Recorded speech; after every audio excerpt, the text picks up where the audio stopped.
Good evening, everyone, and welcome to the Chesapeake Public Schools Family Empowerment Webinar. My name is Laura Lerf, and I'm one of the Family and Community Engagement Specialists. Our office, which is part of the Department of Engagement, aims to build meaningful partnerships that inspire, engage, and empower families, educators, and community organizations to support the initiatives of Chesapeake Public Schools. We are typically available Monday through Friday from 8 a.m. to 4 p.m.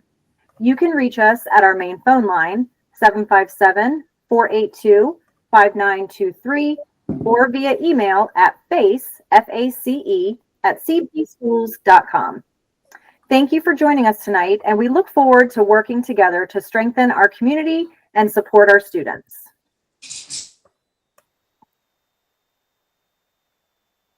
Our goal is to continue providing families with valuable webinars, events, and information to empower them in the educational setting.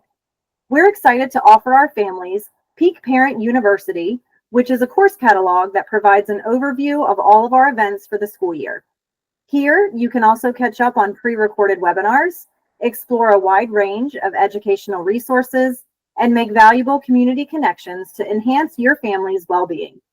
Please take a moment to scan the QR code, which will give you access to our Peak Parent University catalog.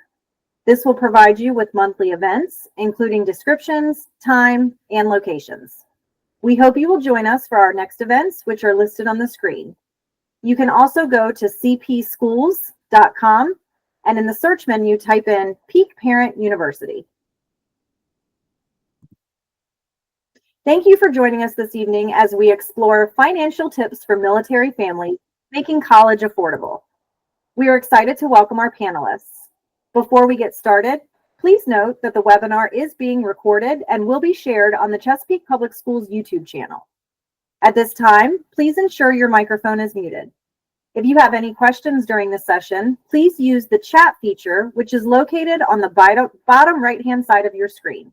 We will address all questions by the end of tonight's presentation. And now it's my pleasure to introduce our panelists.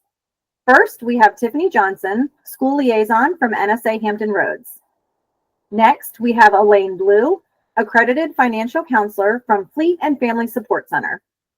We also have Tyrone Hewitt, Work and Family Life Consultant from Fleet and Family Support Center. And finally, John Fulcrod, VEMSDEP Program Coordinator from the Virginia Department of Veteran Services. Welcome, everyone. Thank you so much for being here tonight. And at this time, I would like to turn the presentation over to Tiffany Johnson. Thank you, Laura, and good evening. I'd like to thank Laura Lerf in the Chesapeake Public Schools Family and Community Engagement Department for the opportunity to share with you today. If you give me a moment, I'd like to share my screen.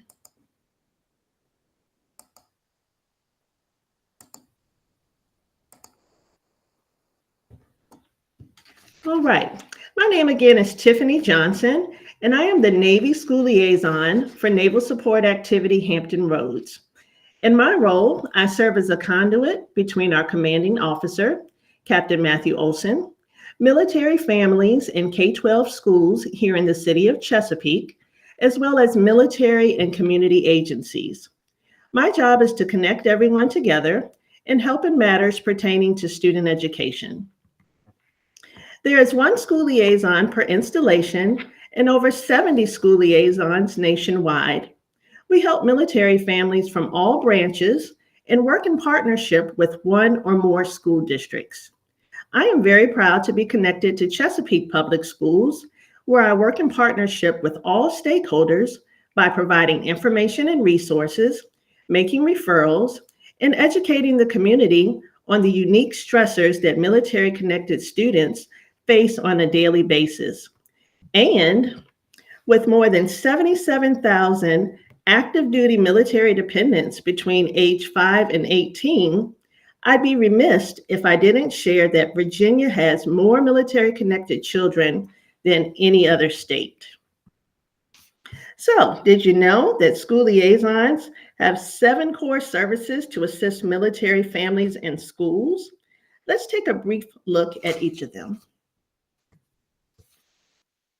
School transition support is one of the most important services that school liaisons provide. Military families move on average every 2.5 to 3 years and may attend 6 to 9 schools by graduation. So, whether families are transitioning in or out of a school district, school liaisons are there to ensure a seamless school transfer. Deployment support. Within a service member's career, experiencing a deployment could be likely. School liaisons work with school counselors and military and family life counselors, also known as MFLEX, who have deployment groups and support the Anchored for Life Transition and Resiliency Program that is based at many of the elementary and middle schools in Chesapeake Public Schools, as well as at our Navy youth centers. We also work in tandem with our Fleet and Family Support Center and promote MWR and CYP programming, which is imperative to keep kids engaged and connected during periods of deployment. Command, school, and community communication. School liaisons speak school lingo to the command and military lingo to the schools. This is in an effort to help each group understand their unique acronyms. We also keep each group aware of special events and activities. Homeschool linkage support. Many military families choose to homeschool for continuity of curriculum. School liaisons connect homeschool families with the district's student enrollment department to ensure they are aware of the guidelines for homeschooling in Virginia. Partnerships in education. This is the military's opportunity to give back to the schools through volunteering. Whether career days, field days, college days, or special events, we love to have our servicemen and women participate. Post-secondary preparation. School liaisons share any scholarships for military-connected students with the school districts and also work in partnership with military and community agencies and schools to bring information to you on post-secondary resources like we are doing tonight. Special needs system navigation. School liaisons provide guidance relative to the special education process and share resources like our Exceptional Family Member Program, PETSI, and the Virginia Department of Education. The last bit of information I'd like to share with you is legislation that provides for the uniform treatment of military-connected students as transfers occur between school districts and states. It is called the Interstate Compact on Educational Opportunity for Military Children. We call it the Interstate Compact for short. All 50 states have adopted the compact, which provides coverage for enrollment, placement and attendance, eligibility, and graduation. You can learn more about the Interstate Compact and the educational issues the compact covers by visiting mic3.net. School liaisons are here to support military families as well as the schools and districts that serve them to ensure a seamless school transition. My contact information is on the screen as well as on the Chesapeake Public Schools website under the Families tab, and then scroll down to Military Resources. Again, I appreciate the opportunity to share with you today, and at this time, I will turn the program over to Mrs. Elaine Blue, accredited financial counselor with the NSA Hampton Roads Fleet and Family Support Center. I'll stop sharing my screen and turn the program over to Elaine. Thank you so much, Tiffany, for sharing that information about school liaison. So my name is Elaine Blue. I am actually one of the personal finance manager at Fleet and Family at the Naval Portsmouth Hospital. So if you guys ever stop by over there, you could always say hi to us. Okay, let me make sure my screen is sharing right there. Okay, great. All right. So I'm sure a lot of you guys are parents that are in here.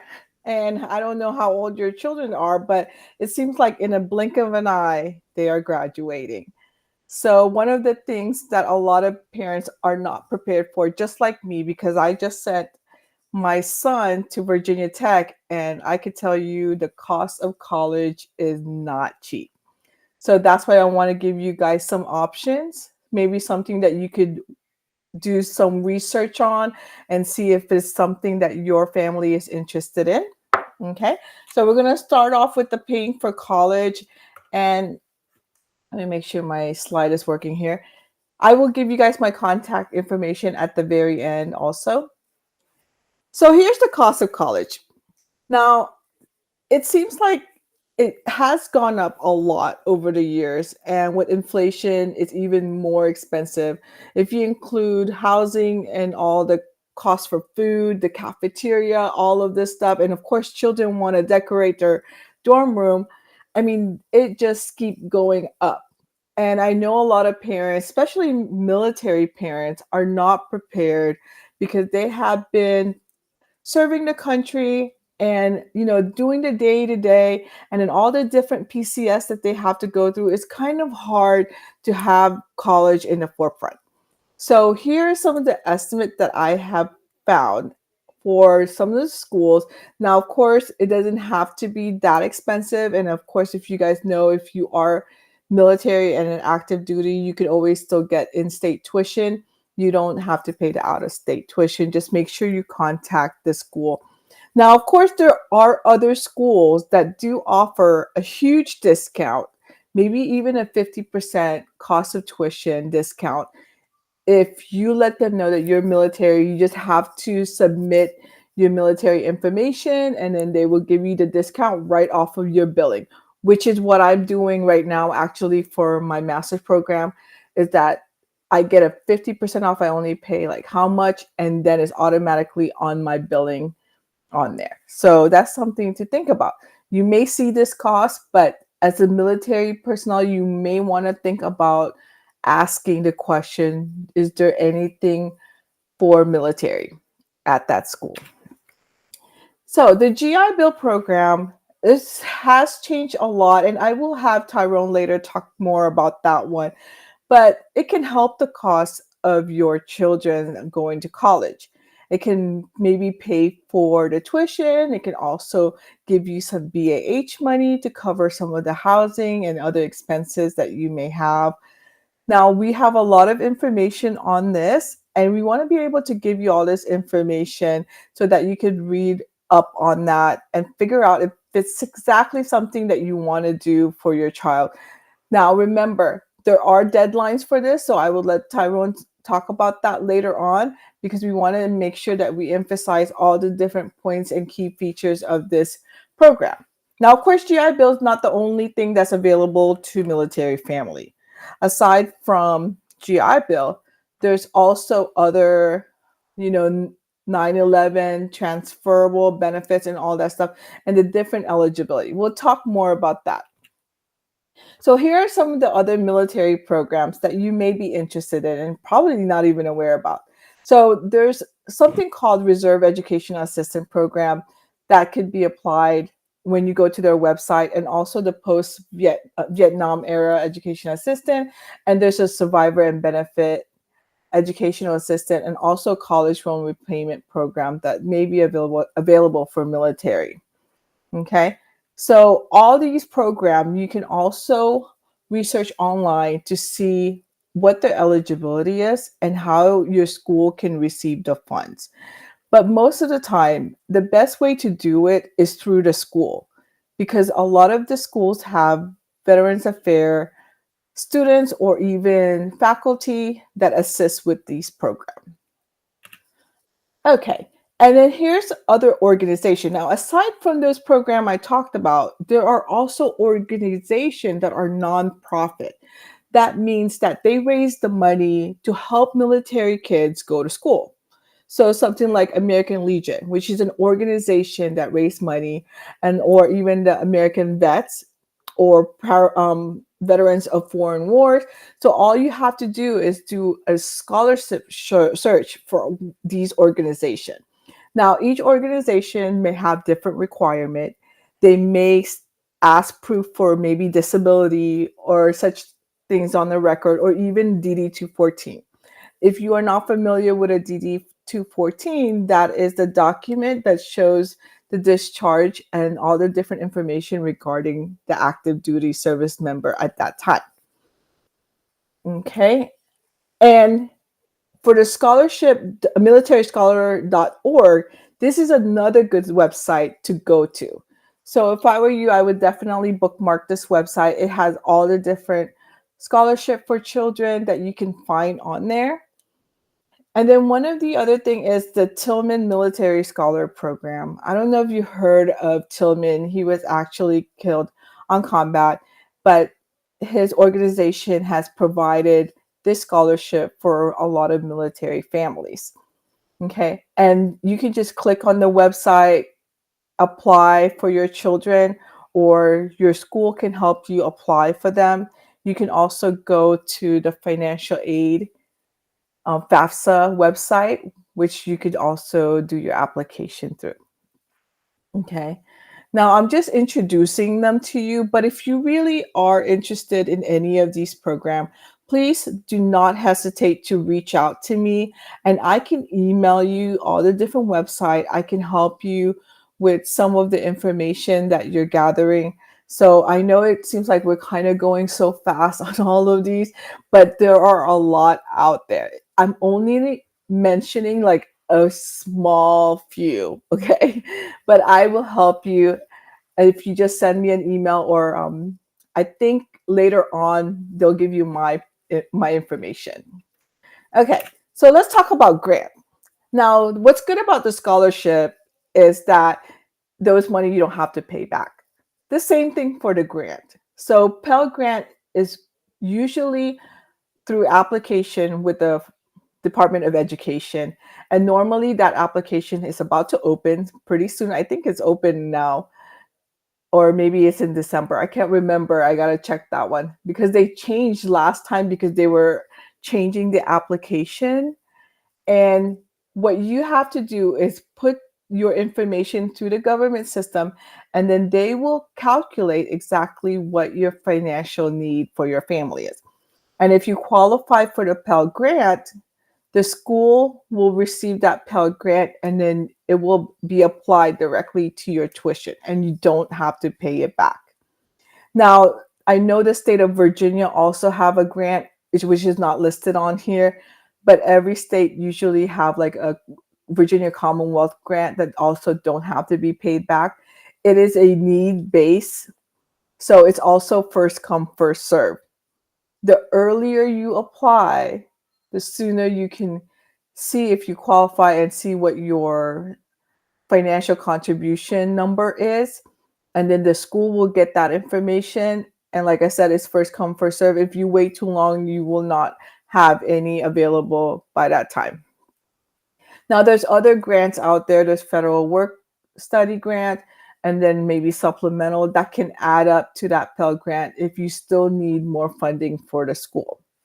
Now, of course, they're not going to go over what the cost of school is. So let's say if the school costs $10,000 and you maxed out on your Pell Grant, they're not going to go over and give you more than the $10,000. However, if there are any money left, let's say the cost of tuition is $5,000, but room and board maybe a certain amount, they may refund that for the room and board so that you could pay that.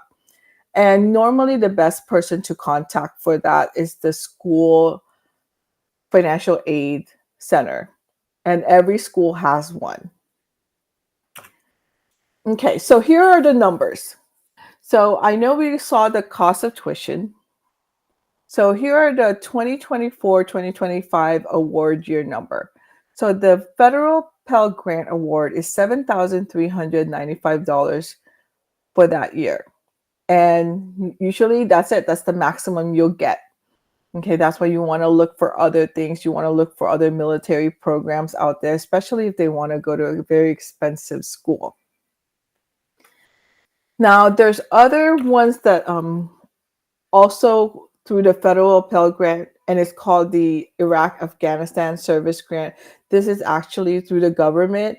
So this is not part of, what you guys saw earlier was the organization grant. No, this actually comes directly from the Department of Education, and it's for anyone that will qualify. And normally you want to make sure that your expected family contribution meet a certain requirement, and then that the parent or guardian was, in the U.S. Armed Forces or has died in the military service. So you were under 24 or you are enrolled in college at least part-time. So those are just some of the requirements they have. And if you need any information on this, I can definitely share that with you through an email. Just make sure you send me that question. Now, aside from grant, there are other things. And I know you're probably thinking, okay, this is going to be the last resort. How else can I pay for that cost of school? So there is actually federal student loans. And I know we don't want our children to have loans, but this would be a good information for you just so that you could see how much usually loans are limited to. So for the first year undergrad student, they will have a maximum of 5,500 for a dependent student.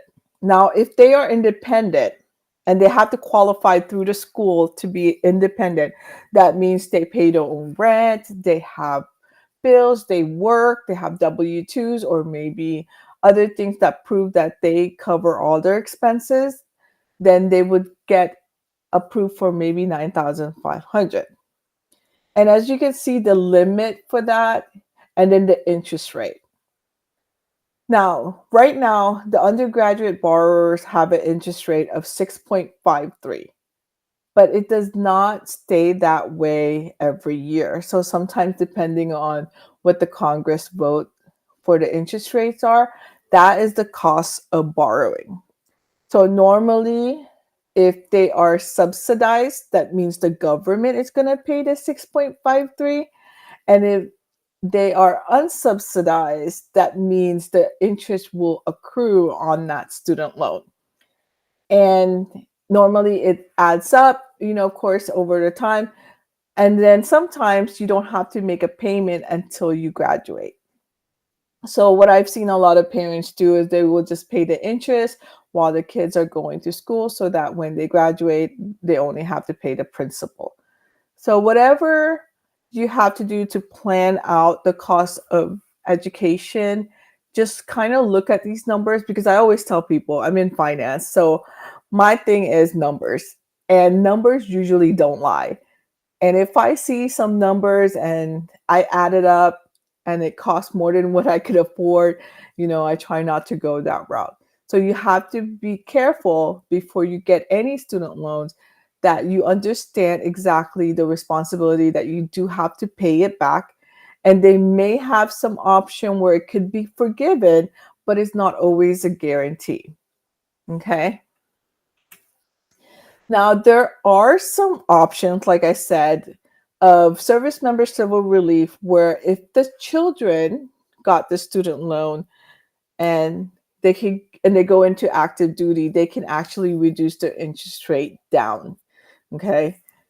And then there's also one for a 0% interest on student loans. There's military service deferment. And of course, if they join the National Guard or Reserve, they also have that deferment. So there's also that loan forgiveness I was just talking about. But you do have to make payment for 120 qualifying months. So I know this is something in the future that you're going to be planning, but it's actually good to be aware of some of these information so that if you're thinking about getting student loans, that you have that to kind of help you. Okay. So, but let's go back to the scholarship. I know there was a lot of information from the previous one. Hopefully you guys don't have any question, but if you do, please type it in the chat and I will answer them in a few minutes. Okay. But let's focus on finding scholarship, because there's a lot of scholarship out there. Okay. I mean, you could actually just apply, or your hair could just be a different color, or you could be first generation college student, and there's so many scholarship out there. So my best bet, of course, is to make sure while they are in high school that they start applying for scholarship. Now, of course, if you have middle school age kids, they could still apply for scholarship and it would be applied later on. Okay. But also don't forget that these scholarships, you may need all the information. Make sure you write it down, you save it somewhere so that when the kid is ready to go to college, you just pull that information out and then send it to the school. Okay. And normally the school will collect the scholarship information and then they will apply it once the funds is received, and then you will just get the difference. So hopefully there's no difference. Hopefully if there's any money left over, that you will get a tuition refund. Okay. And that will help for some of your other costs for education. So there's state grant agency out there, and there's also scholarship search tool. I just want you to make sure that when you guys go to any of these links or any browsers or website, and you notice I'm not really sharing it because I can't really promote a lot of those things, especially with advertisement that's behind it. I can always share the ones from the government site, but of course I cannot share the ones from other organizations because they have to be vetted by the military. But you can always go through your high school counselor, or you can go through the college financial aid office to get more information on scholarship. Be the kind of parent that will do whatever you can to get the information. Either they qualify or not, just find out, okay? Because that truly helps. And I can give you a example of how I found this scholarship. So I was trying to research a way for my son to go to school, and he goes to Virginia Tech. And I can tell you that tuition is not cheap, okay? It is about $3,000 a month that would be out of pocket for us if we did not have any scholarship. So I found this. It's called the Department of Defense DoD STEM, which is science, technology, engineering, mathematics. They can apply for this while they're in high school. Okay, they just have to be accepted to a 4-year college, and their major has to be in STEM. And what's good about this scholarship is that they have a job right after. So if the DoD pays for 1 year of school, they only have to work for the DoD for 1 year. Now, if the DoD pays for 4 years of school, they have to work for the DoD for 4 years. And in the summer, they do have internship available for the children. So this application actually it's in August. So every year, I think August 1st is when you apply. So if your kids are a junior, you want to apply before their senior year. I think it's when it opens up. And I do have more information on this. So as you can see, they will pay full tuition. They would also pay for the book and health allowance. And then they will have mentorship and, of course, employment right after. I mean, that's pretty good. You get a guaranteed job right after graduating. So this is what I found, as a parent trying to figure out how to pay for school. And you guys are probably in the same situation as me, trying to figure out how in the world can we even afford to send our kids to school. But there's tons of information out there. Okay, so aside from scholarship, there's also tax incentive. Now, American Opportunity Credit is only available for a certain adjusted gross income earner. I think it's 150 is the cutoff, 150,000. And then the lifetime learning credit is also a credit that you could take off for any tax liability. So let me give you an example. Let's say you have one child going to school and it's their first year. So American Opportunity Credit usually gives about $2,000. And let's say you have a tax liability of only $1,000. They will refund that other $1,000 to you. So it is a refundable credit. That means If you have low tax liability or maybe no tax liability, you can have that money refunded. That is only for American Opportunity Credit, and you can only do that for 4 years of their school. After 4 years, there's no more American Opportunity. You can claim the lifetime learning credit. And you want to talk to your tax advisor or any of your tax planner to help you put this on your tax return. Okay. And just make sure that when you are entering all this information that you wait for the school document. The school will send you a 1098T, T for tuition, and make sure you ask your children. I had to call my son and say, hey, I need that document. And then you'll get that information and then you can put it on your tax return. If you file your tax return and then you realize you forgot about it, you could always amend that information. Now, student loan interest deduction, that is something that you may think about later on if you end up paying student loan interest, and that can be deducted from your tax return. However, there is no double dipping. What that means is that if you use your 529 money or maybe a Roth IRA or something, you cannot double dip. Okay. You cannot get more benefit than what you already got from those savings accounts that you opened up. Okay, so now I know that there's a lot of information on here, but let's kind of summarize them. Okay, so the situation and the needs, it's going to be different for every single family. Okay, there is no best fit program for your family. You have to figure out exactly which one you will need or which one you're going to have time to apply for, or how soon can you apply. Maybe get a calendar to list all the different deadlines. Okay, aside from graduation and final exam, got to think about deadlines for application for college and then deadlines for application for scholarship. Okay, my best advice is to start early. I'm telling you, when I blink, all of a sudden he's walking and he graduated. And my son did graduate from Chesapeake Public School. He went to Grassfield, and I was shocked, you know.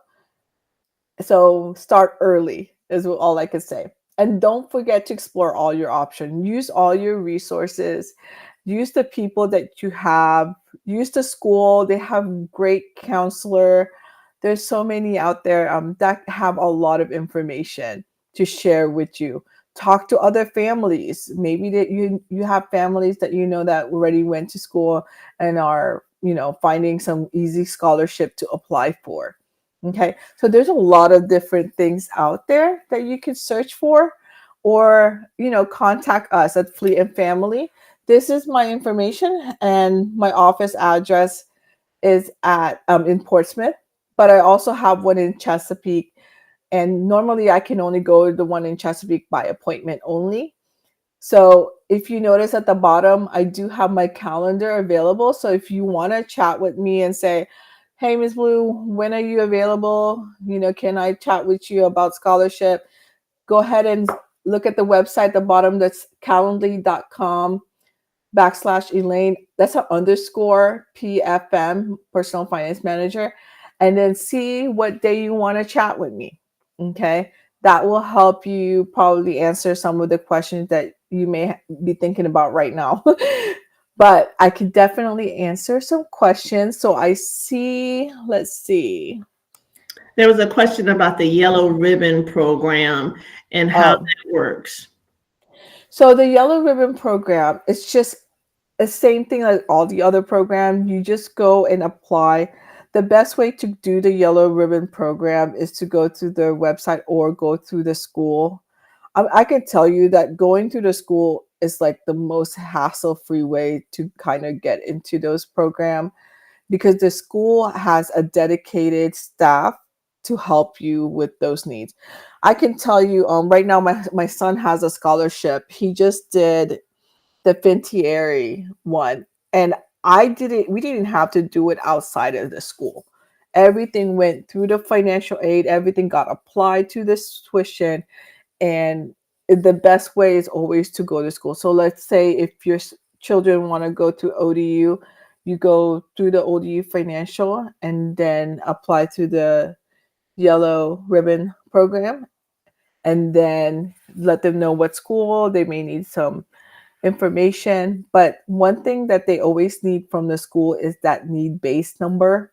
And usually, let's say if your need-based number is 0, that means you can have a lot of money, grants, or different stuff given to you. That 0 is usually the best one. My number, I could tell you, was like about more than 10,000, and I could barely get anything. So find out what your number is. That might be helpful for you, and then apply through the financial aid to get that yellow ribbon program working for you. Okay, and I could probably send you the information here. Let me see if I could get that. But the one thing you want to do is start that application.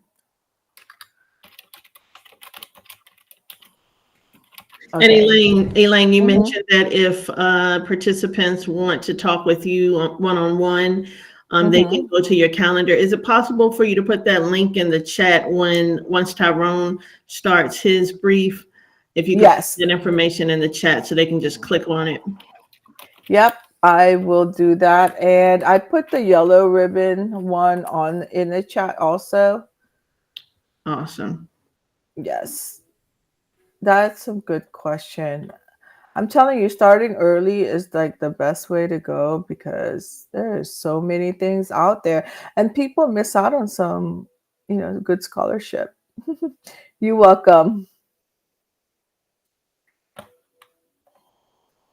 So the only other question in the chat was whether the slides would be emailed to the participants, and Laura answered that, letting everyone know that a recording of the presentation will be emailed to everyone who registered. So the slides are a part of that presentation. Oh, that's good. I didn't even know that. All right. If there's no other question, I will be here monitoring the chat, and I will go ahead and hand it off to Tyrone. Let me stop sharing. Awesome. Thanks, Elaine, for that great information. So just kind of to let everybody know, the question that I answered in the chat box, there was a question about yellow ribbon. That answer pertains to the VA Education's benefits portion of yellow ribbon. All right. So they have their portion where they will assist with paying for tuition. So what I'd like to do is I'd like to elaborate a little bit more on VA Education benefits. So everybody can kind of have an understanding about what needs to be done to appropriately obtain them and then use them. So there are 2 types of veteran education benefits that dependents typically use. The most common one is Chapter 33, which is the post 9/11 benefits that allows an active duty service member to transfer their education benefits to a spouse and or children.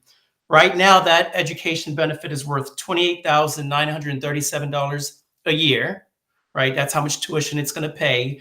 And then the other benefit, which a lot of parents really enjoy, is they also pay a housing stipend for that dependent, right? And one of the more common questions I get is, well, my child is living with me, do they still get the housing benefits? Absolutely. In our area, that benefit is worth about $2,100, and that monetary amount is really determined by the housing E5 with the dependent housing allowance where that individual is going to school. So if you have a child who's going to go to California, let's say Sacramento, I think it's worth $4,800. I'd have to look at the numbers. So what they try to do is they try to pay money to assist with whatever typically housing. But even if even if that dependent, that child is living with you at home, they will still get that money, right? So what I'd like to talk about, some of the common mistakes or questions I get from active duty service members or spouses about that benefit and transferring it is the first one, right? Am I eligible to transfer my education benefits to my dependents? The requirements for that individual to do that is they have to be active duty on or after 2009. So I'm assuming everybody on this call is. But the most important thing to remember is they have to have at least 6 years in, and they have to re-enlist or obligate another 4 years. right? So I did it many, many years ago. I had 15 years in, I re-enlisted for 4, and I transferred my education benefits to my spouse and my children. And I'll talk about how to divvy up the months. But that's really important. One of the more common things I see, and I assist a lot of individuals transition out the military or retire, is they want to transfer those benefits, but they actually missed it, right? If you don't have 6 years in and you don't obligate another 4 years, it is not going to happen, right? There's no, let me make a phone call or write a letter. The VA is absolutely, the VA, the branch is going to say that. So 6 years minimum, obligate 4. So you could be at 20 years and obligate another 4. You could be at 10, obligate 4, but you have to make sure that the 6 years are there and you obligate the 4, right? The next thing is, when can an individual start using those benefits? So a child can start using those benefits once that service member hits 10 years, right? So even if a service member has 7 years in and they re-enlist for another 4, that child or those children will not be able to use those benefits until they actually hit 10 years. If you're a spouse and you want to use it, you can actually use it immediately, right? Another question I get is, well, how long can a child use these benefits? A child can use those benefits all the way up until the age of 26 years old.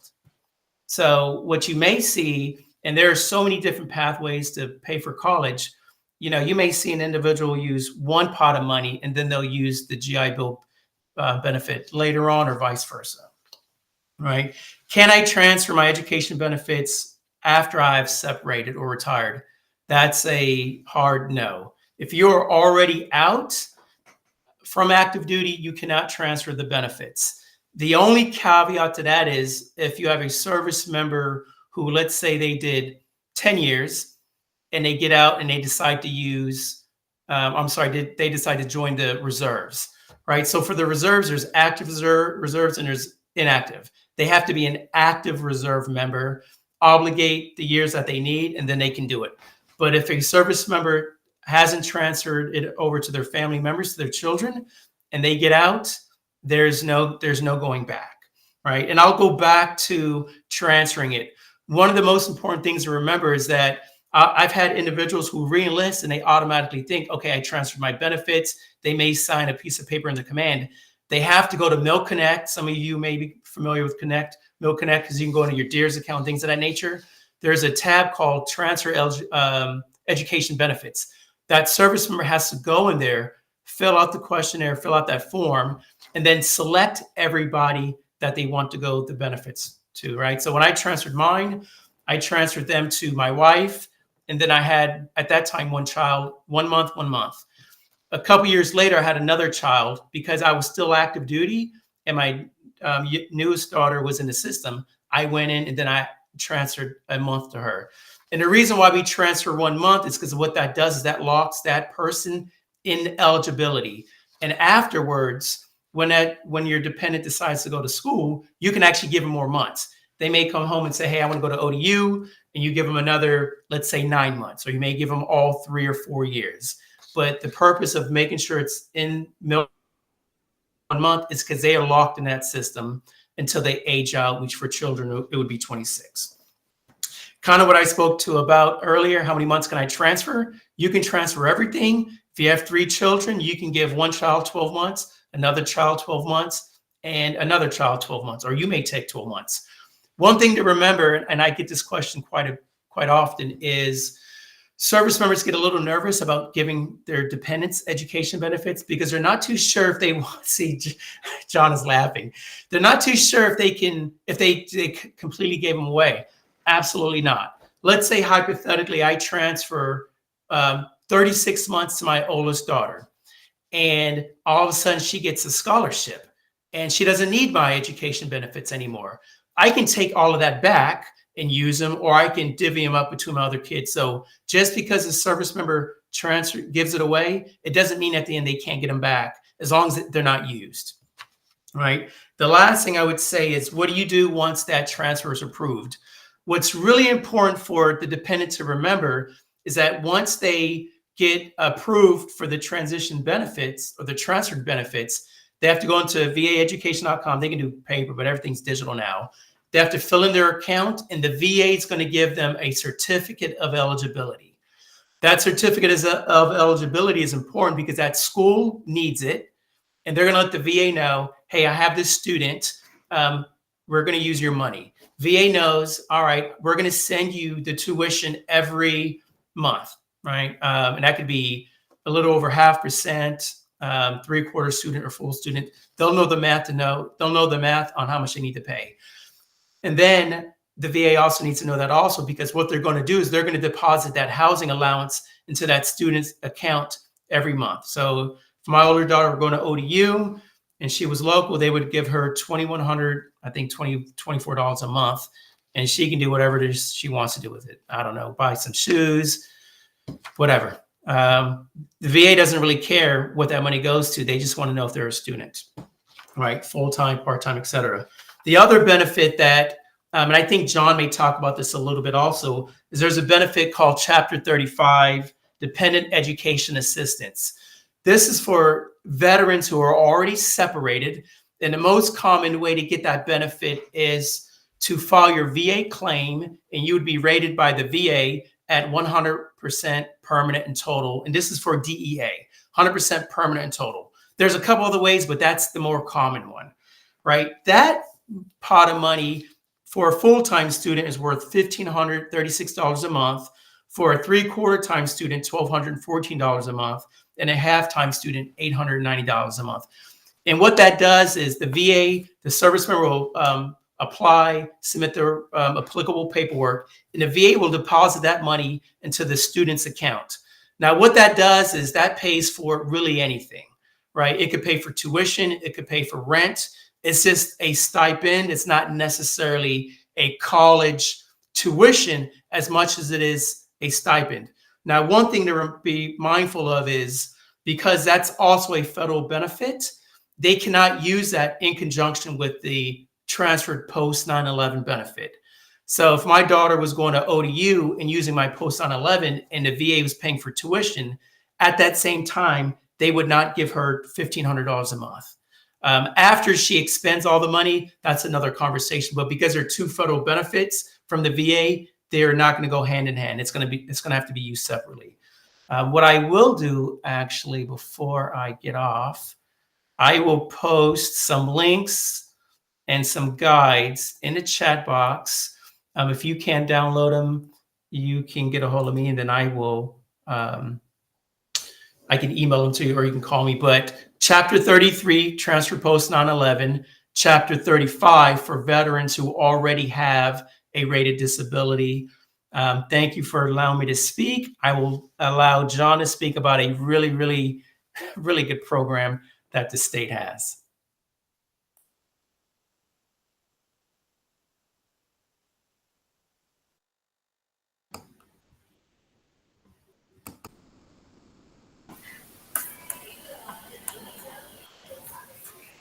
John, you're muted.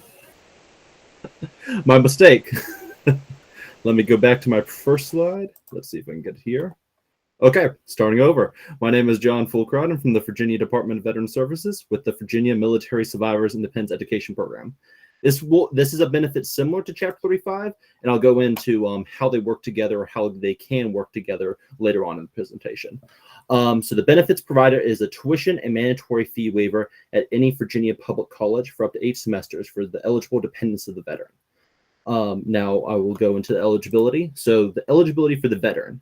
These are the 4 ways to meet it, any one of these. Now, the most commonly way to meet this program is to be at least 90% static disabled. What that means is your rating is not going to go down over time. So because once you're approved for the 8 semesters, or for 8 eligible semesters. So that's the eligibility criteria for the disability rating, or to be killed in accident, action, missing in action, or prisoner of war. Those are much more rare, of course. Now, there's about 2 ways to meet our second requirement for the veteran, the proof of presence requirement. Now, as what was mentioned earlier in the presentation, military families move a lot.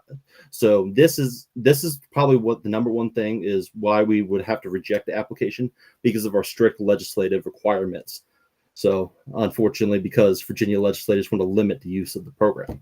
Now, it can be met in two ways. Either if Virginia is listed as a home record upon entry on the DE 214, member copy 4, or if the veteran has lived in Virginia for 5 years immediately prior to the student's college application. Because that 5 years that we need to request will be based on when the student applied to the college. But the benefit is significant if these strict requirements are met, because it's 8 semesters of a tuition waiver. And something I didn't mention earlier is that tuition waiver, it's efficient how it works, but has a downside. So why with other benefits, it may be great to reach out about this program to the college. Colleges generally are not as knowledgeable about this benefit because it only works at Virginia public colleges. And it's a tuition waiver. So while the colleges with these other benefits will be incentivized to let you learn more because that's funds they could get, this benefit, they just have to make it work and they waive the tuition. So the Virginia public colleges, receive no additional benefit with the student using this benefit, but they're just legally required to waive the tuition. Now, I'll go over into the next requirement for the dependents. So to meet the eligibility criteria as a dependent, you can either be a spouse of the veteran or a biological or adopted child between the ages of 16 and 29. There's no age limit for the spouse, of course. In rare circumstances, an age waiver can be granted, but it's the commissioner of the Department of Veteran Services will make that decision based on the evidence of that age waiver when it's presented. Let's see. And so in most cases, a stepchild will not be able to use the benefit. There was this one rare situation that was passed in 2022 when a stepchild can use the benefit. The veteran must be deceased, and we still need to see other evidence. It's a rare situation, but it happens every once in a while for when a stepchild can use it. But the only situation a stepchild could use it is the veteran has to be deceased and meeting the other criteria as well. Now, with this benefit, one of the questions I get asked most is, how does it work with Chapter 35? So they're two separate benefits, but we have no restrictions on using other financial aid with this program. So there's no restriction on using Chapter 35 and this benefit together as a tuition waiver, which is significant for a college education. Now, you can scan this QR code, and that will have our general information and contact information if you have any further questions. And if you have any questions in this presentation, now would be the time to ask.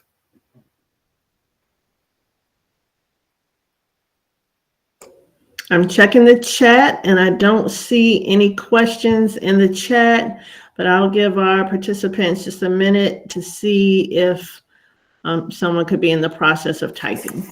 Or they can unmute now. No problem. But if nobody has any questions, feel free to scan the QR code and get information if they think they may be eligible for the benefit.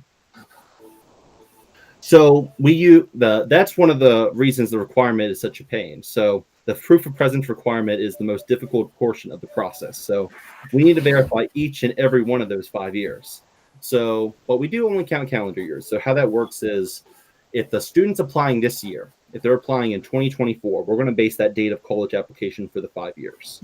So what that means is we're going to need documents from 2020 to 2024 verifying the veteran was in Virginia.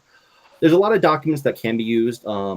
Utility bills, of course, who has utility bills for 5 years, W-2s with the Virginia address, Virginia tax records. So there's quite a few documents that can be used as far as it, but it is one document per year. And the only other, the one that we get a lot is monthly mortgage statements will also work. Yes, for property taxes, if they're Virginia property taxes, yes, they will work. In most cases, I say that because a lot of times the property taxes, if they're with a county, say, sometimes the counties they're not consistent across the board as far as what information they put on there. But yes, that is a document that we recommend, and that is on our site as far as what document we will recommend for that. Okay.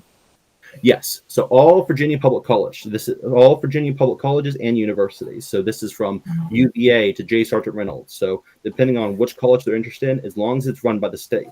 So now, if it's a private college or nonprofit like my alma mater, Liberty, they're unfortunately a great school, but because they're not run by the state, they're not eligible for the tuition waiver. Because again, there's no funds sent to the school. These public colleges just have to waive the tuition.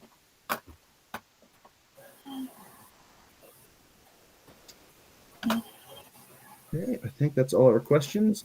But last call for questions. Does anybody have anything else to ask about the benefit? And again, feel free to scan the QR code that will bring you to our website, where you can check the information, and you have our contact information will be posted there. And just reach out if you have any further questions. But other than that, I think I'll pass it back to Laura, and have a great evening. All right. Thank you so much, everyone. So should you have any questions about tonight's webinar, or if you need any additional information or resources, please contact us at face@cpschools.com. As a reminder, I am going to send out a recording of this webinar to everyone who registered. And we also captured all of the links that were put in the chat by our panelists. So those will be sent out in the email as well, along with the recording. So I want to thank everyone for attending the webinar this evening, and I'd also like to thank our panelists for sharing all of their information. If you'd like to know more about other events hosted by our district, please scan the QR codes that are located on the screen. Don't forget to download the Chesapeake Public Schools app so that you get all of the updated notifications about your child's school and our district. As always, remember, families and communities work better together. Thank you so much, and have a great evening, everyone.